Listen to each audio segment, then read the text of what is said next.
Hi viewers, welcome to JP's biology.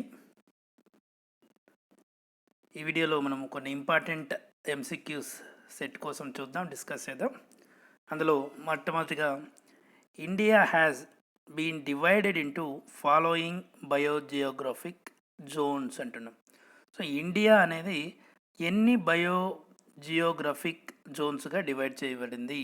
ఇక్కడ answer చూసినట్లయితే ఏ 10. India అనేది 10 బయోజియోగ్రఫిక్ జోన్స్గా డివైడ్ చేయడం జరిగింది. ఇక్కడ చూసినట్లయితే ఈ 10 బయోజియోగ్రఫిక్ జోన్స్ ఏమేమి అంటే ట్రాన్స్ హిమాలయ నెంబర్ 1, హిమాలయ ఇందులో వచ్చేసి north west, west central, east Himalaya ఉంటాయి. తర్వాత థర్డ్ వన్ డిజర్ట్ బయోజియోగ్రఫిక్ జోన్, ఇందులో థార్, కచ్ ఈ రీజన్స్ అనేటివి ఉంటాయి. తర్వాత సెమీ అరిడ్ ఇది వచ్చేసి పంజాబ్ ప్లెయిన్స్, గుజరాత్ అండ్ రాజ్పుట్నా ఈ ప్రాంతాలు ఈ సెమీ ఏరిడ్ ప్రాంతంలో ఉంటాయి. తర్వాత వెస్టర్న్ ఘాట్స్లో చూసినట్లయితే మనకు మలబార్ ప్లెయిన్స్, వెస్టర్న్ ఘాట్స్ అనేటివి ఉంటాయి. సో ఇది 5వది.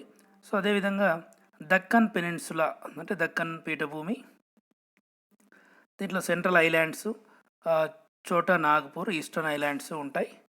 తర్వాత 7th వన్ వచ్చేసి గ్యాంగటిక్ ప్లెయిన్, ఇందులో upper land and lower Gangetic plains ఉంటాయి, upper and lower Gangetic plains. తర్వాత కోస్టల్ ప్రాంతం, కోస్ట్ 8వది, west and east coast, Lakshadweep ఇవన్నీ కలిపి కోస్ట్ బయోజియోగ్రఫిక్ జోన్లో ఉంటాయి. నార్త్ ఈస్ట్ అనేది Brahmaputra valley and north east hills అనేటివి నార్త్ ఈస్ట్ రీజన్లో ఉంటాయి. ఐలాండ్స్ తర్వాత Andaman and Nicobar islands. So ఈ 10 రకాల బయోజియోగ్రఫిక్ జోన్స్ అనేటివి మన ఇండియాని డివైడ్ చేయడం జరిగింది. This is for this information source is wild life protected area network అనేది మనం రెఫరెన్స్గా తీసుకున్నట్లయితే ఇందులో ఈ 10 బయోజియోగ్రఫిక్ జోన్స్ ఉంటాయి. Very very important. ఈ 10 బయోజియోగ్రఫీ నంబరే అడగచ్చు ఒక్కొక్కసారి, లేదంటే మనకి ఈ ఒక్కొక్క బయోజియోగ్రఫిక్ ఏరియాలో ఏ ప్రాంతం ఉంది, ఇందులో ఏ అనిమల్స్ ఉంటాయి అనేది కూడా అడగచ్చు. కనుక దీని మీద దృష్టి పెట్టాల్సిన అవసరం ఉంటుంది. దీన్ని పూర్తిగా మనం చదవాలనుకున్నప్పుడు ఈ బయోజియోగ్రఫిక్ జోను, తర్వాత అందులో ఏ ప్రాంతాలు ఉన్నాయి, వాటిలో ఏ ఏ జీవులు నివసిస్తున్నాయి ఆ ప్రాంతంలో అనేది ముఖ్యమైన జీవుల గురించి తెలుసుకోవాల్సి ఉంటుంది. Second question, silica is an essential nutrient for అంటున్నాడు. ఆప్షన్స్ అనేటివి డయాటమ్స్ ఇచ్చాడు, యూగ్లీనా ఇచ్చాడు, సీలెంట్రేటా అండ్ ప్రోటోజోవా ఇచ్చాడు. చూసినట్లయితే సిలికా అనేది మనకు తెలుసు, silica is essential nutrient for diatoms. ఇక్కడ ఆప్షన్ ఏ అనేది ఆన్సర్గా ఉంటుంది. ఈ డయాటమ్స్లో ఇక్కడ డబుల్ లేయర్తో ఫామ్ అయి ఉంటుంది ఈ సిలికా లేయర్ అనేది, ఈ అవుట్వర్డ్ లేయర్ని, దీన్ని ఫ్రస్ట్యూల్స్ అంటారు వీటిని. ఈ డయాటమ్స్ అనేది సింగిల్ సెల్డ్ ఆల్గల్ ఫైటోప్లాంక్టన్స్ అనమాట. ఈ డయాటమ్స్ అనేటివి ఫైటోప్లాంక్టన్స్. సో ఈ విధంగా silica is essential nutrient for అంటే డయాటమ్స్ అని చెప్పొచ్చు. Third question is time lapse between 2 successive generation is called. అంటే 2 జనరేషన్ల మధ్య, అంటే 2 తరాల మధ్య ఉన్న ఆ కాల వ్యవధిని లేదా కాలాన్ని ఏమంటాము అంటే మనము ఇక్కడ జనరేషన్ టైం ఇచ్చాడు, తర్వాత exponential phase, population growth and growth sequence ఇచ్చాడు. ఇందులో ఆన్సర్ ఈజ్ జనరేషన్ టైం అవుతుంది. జనరేషన్ టైం అనేది right answer. The following is the largest among the animal Kingdom అంటున్నాడు. సో ఇందులో ఈ అనిమల్ కింగ్డమ్లో ఇందులో ఏది లార్జెస్ట్ కింగ్డమ్ అనేసి అడుగుతున్నాడు. Number 1 ఎకినోడర్మేటా, number 2 Arthropoda, number 3 protozoa, number 4 mollusca.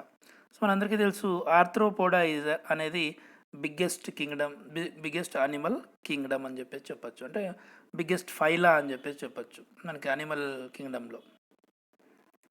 చూసినట్లయితే ఈ ఆర్థ్రోపోడా ఇంక్లూడ్స్ మనకి ఇన్సెక్ట్స్, తర్వాత క్రస్టేసియన్స్, తర్వాత ఈ మిల్లిపేడ్స్. సో ఇవన్నీ కూడా ఇందులో ఇంక్లూడ్ అయి ఉంటాయి. ఇందులో ఇన్సెక్టా అనే క్లాస్ అనేది largest class in animal Kingdom. So Arthropoda అనేది లార్జెస్ట్ ఫైలా అయితే అందులో లార్జెస్ట్ క్లాస్ ఏది అంటే ఇన్సెక్టాలో ఏమేమి ఉంటాయి మనకు తెలుసు, ఈ బీటిల్స్, యాంట్స్ అన్నీ కూడా, మస్కిటోస్, ఫ్లైస్ అన్నీ కూడా ఉంటాయి.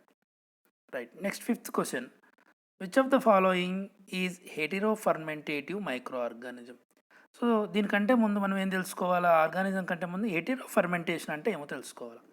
హెటిరోఫర్మెంటేషన్ అంటే అంటే ఒక ఫర్మెంటేషన్ ప్రక్రియలో ఒకటి కంటే ఎక్కువ ఉత్పన్నాలు ఏర్పడితే దాన్నే మనము హెటిరో ఫెర్మెంటేషన్ అంటాం. సాధారణంగా కిణ్వన ప్రక్రియలో ఒక్కొక్కసారి ఒక ఉత్పన్నమే రిలీజ్ అవుతుంటుంది. అలా కాకుండా ఒకేసారి కిణ్వన ప్రక్రియ జరిగినప్పుడు ఒకటి కంటే ఎక్కువ ఉత్పన్నాలు ఏర్పడితే దాన్నే మనం హెటిరో ఫెర్మెంటేషన్ అంటాం. ఆ హెటిరో ఫెర్మెంటేటివ్ మైక్రో ఆర్గానిజంకి ఏది ఉదాహరణ అంటున్నాడు. ఇక్కడ ఆప్షన్ ఏ ల్యూకోనాస్టాక్ మీసెంటిరాయిడ్స్. ఈ ఇది ఒక లాక్టిక్ యాసిడ్ బ్యాక్టీరియా. ల్యూకోనాస్టాక్ మీసెంట్రాయిడ్స్ అనేది ఇది ఆల్కహాల్ లాక్టిక్ యాసిడ్ని ప్రొడ్యూస్ చేస్తుంది. కనుక ఇది మనకి రైట్ ఆన్సర్ అవుతుంది, Leuconostoc and mesenteroides. Next sixth question. Malaria parasite is transmitted to human host by male Anopheles, female Anopheles, female Culex, male Aedes. Right answer is B. So female Anopheles female. ఇక్కడ malarial parasite is transmitted to human host by అంటే ఈ female Anopheles. ఈ female Anopheles మస్కిటోసే ఎందుకు మనకి transmit చేస్తున్నాయి పారాసైట్స్ని అంటే ఈ ఫీమేల్ అనాఫిలస్ అనేటివి మనకి బ్లడ్ మీల్ అనేది వీటికి ఆహారం అనేది అవసరం అనమాట. వాటి యొక్క ఎగ్ డెవలప్మెంట్ కోసం ఈ బ్లడ్ మీల్ అనేది అవసరంగా ఉంటుంది. కనుక ఈ ఫీమేల్ మస్కిటోస్ మాత్రమే ఈ బ్లడ్ మీద ఆధారపడి ఉంటాయి. కనుక వాటి ద్వారా ఇవి ట్రాన్స్మిట్ అవుతూ ఉంటాయి పారాసైట్స్. అందులో మలేరియా పారాసైట్ అనేది అనాఫిలస్ మస్కిటోలోనే ద్వారా మాత్రమే ట్రాన్స్ఫర్ అవుతుంది. రైట్. నెక్స్ట్ ఫీమేల్ క్యూలెక్స్ చూసినట్లయితే ఇది ఫైలేరియాసిస్, తర్వాత ఫైలేరియాసిస్ వాటిని ట్రాన్స్పోర్ట్ చేస్తుంది. ఫైలేరియాసిస్ వ్యాధి కారణమైన ఊకరేరియా బ్యాంకాఫ్టీ అనే ఒక పరాన్నజీవిని ఇది క్యారీ చేస్తుంది. అదేవిధంగా మేల్ అనాఫిలస్ అనేది మనకి బ్లడ్ని ఆహారంగా తీసుకోదు, కనుక అదేమి ట్రాన్స్పోర్ట్ చేయదు. ఈడిస్ చూసినట్లయితే జపనీస్ ఎన్సెఫలైటిస్ కొన్ని వైరస్లని ఇది ట్రాన్స్మిట్ చేయడం జరుగుతుంది. 7th question. To which phylum sponges belongs? స్పంజికలు అంటున్నాం. ఈ స్పంజికలు అనేటివి ఏ ఫైలంకి చెందుతాయి అని అడుగుతున్నాడు. ఇక్కడ ఆప్షన్స్ చూసినట్లయితే A Coelenterata, B Mollusca, C Annelida, D Porifera. మనకు తెలుసు మొలస్కాలో అన్నీ కూడా షెల్డ్ అనిమల్స్, షెల్ కలిగిన అనిమల్స్ ఉంటాయి. తర్వాత అన్లిడాలో చూసినట్లయితే మనకి సెగ్మెంటెడ్ అనిమల్స్ ఉంటాయి. ముఖ్యంగా అంటే ఈ రింగ్స్ యాన్యులస్ అంటున్నాం, వాటిని మనము సెగ్మెంట్స్ అంటాం. ఈ సెగ్మెంట్స్ కలిగి ఉండే జీవులు అనిలిడాలో ఉంటాయి. తర్వాత ఫోరిఫెరా అనేది రైట్ ఆన్సర్ డి. ఈ ఫోరీ అంటే పోర్స్ రంధ్రాలు, ఫెరన్స్ అంటే కలిగి ఉండడం, అంటే రంధ్రాలు కలిగి ఉండే జీవులు స్పంజికలు. ఈ స్పంజికల్ని ఫోరిఫెరా వర్గంలో చేర్చడం జరిగింది. Number 8. Which of the following is a bird? ఈ క్రింది వాటిలో ఏది పక్షి అంటున్నాడు. చూసినట్లయితే వైపెరా రస్సెలి ఇది మనకు తెలుసు, స్నేక్. రానా టైగరినా ఇది మనకు తెలుసు, ఇది ఫ్రాగ్. లేబియో రోహితా ఇది తెలుసు, ఇది ఫిష్. ఇంకేది కార్వస్ స్ప్లెండస్ ఇది నార్మల్ క్రో అనమాట, అంటే కాకి. కార్వస్ స్ప్లెండస్ అనేది కనుక which of the following is a bird అంటే రైట్ ఆన్సర్ డి అవుతుంది. Next 9th question. An insect larva is అని అడుగుతున్నాడు. Is A option A miniature version of the adult. So miniature version of the adult, sexually immature organism specialised for eating and growth, stage that ensures more genetic variation, dormant stage in insect cycle అంటున్నాడు. మనం చూసినట్లయితే 1 by 1 option చూసినట్లయితే ఈ miniature version of the adult అని అంటున్నాం. So అది right, తప్పు answer అవుతుంది. It is not A miniature version of the adult. Next sexually immature organism. ఇక్కడ చూసినట్లయితే మనం ఇది లైఫ్ సైకిల్.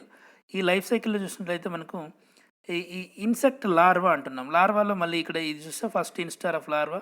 ఈ లార్వాస్ అనేటివి sexually immature and specialised for eating and growth. ఈ లార్వల్ స్టేజ్లో కొన్ని ఫుడ్ని తింటాయి. అంటే ఫర్ ఎగ్జాంపుల్ మనము వ్యాంబెక్స్ మోరీ చూసినట్లయితే, సిల్క్ మాత్ చూసినట్లయితే, ఆ మాత్ అనేది అడల్ట్ అయితే ఆ లార్వల్ స్టేజ్లోనే అది మనకు ఆహారం అనేది తీసుకుంటూ ఉంటుంది. కనుక specialised for eating and growth and sexually immature. ఈ అడల్ట్ మాత్రమే సెక్సువల్లీ మెచ్యూర్ అయ్యి అది ప్రత్యుత్పత్తిని జరుపుకోగలుగుతుంది. Stage that ensure more genetic variation, no. Dormant stage in life in the insect cycle, no, it is not a dormant. So కనుక right answer అనేది B అవుతుంది. 10th question. Which of the following green glands are organs of excretion అంటున్నాడు. ఈ క్రింది వాటిలో ఈ green glands అనేది వేటిలో excretory ఆర్గాన్స్గా పనిచేస్తాయి. అంటే విసర్జక అవయవాలుగా దేంట్లో పనిచేస్తాయంటే ప్లాటిహెల్మింథస్, మొలస్క్స్, క్రస్టేషియన్స్ అండ్ అనిలిడ్స్. ఇక్కడ చూసినట్లయితే ప్లాటిహెల్మింథస్లో మనకు తెలుసు, వీటిని బల్లపర పురుగులు అంటాం. వీటిలో జ్వాలా కణాలు లేదా ఫ్లేమ్ సెల్స్ అనేటివి ఉంటాయి, ఫ్లేమ్ సెల్స్. తర్వాత మొలస్క్స్ తెలుసు మనకు, మొలస్క్లో ఆర్గానస్ బొజానస్ అని కొన్ని ఆ, అవయవాలు ఉంటాయి. క్రస్టేషియన్స్. తర్వాత అనిలిడ్స్ చూద్దాం. అనిలిడల్లో మనం నెఫ్రీడియా అనేటివి ఉంటాయి, నెఫ్రీడియా. సో ఇక్కడ రైట్ ఆన్సర్ అనేది క్రస్టేషియన్స్ అవుతుంది. సో గ్రీన్ గ్లాండ్స్ అనేటివి ఈ ఆర్థ్రోపాడ్లో, అక్వాటిక్ ఆర్థ్రోపోడ్స్లో గ్రీన్ గ్లాండ్స్ అనేటివి ఎక్స్క్రిటరీ ఆర్గాన్స్గా ఉంటాయి. ఇక్కడ చూద్దాం ఈ యాంటెనరీ గ్లాండ్ అని కూడా అంటాం. ఈ గ్రీన్ గ్లాండ్స్నే యాంటెనరీ భాగంలో ఉంటాయి కనుక వీటిని యాంటెనరీ గ్లాండ్స్ అని అంటాం. సో ఇది గ్రీన్ గ్లాండ్. ఇది ఎక్స్క్రిటరీ అంటే మెటీరియల్ని బయటికి పంపించడానికి తోడ్పడుతూ ఉంటుంది. Thank you for watching this video. Please subscribe to my channel for more videos. Thank you, dear learners, once again.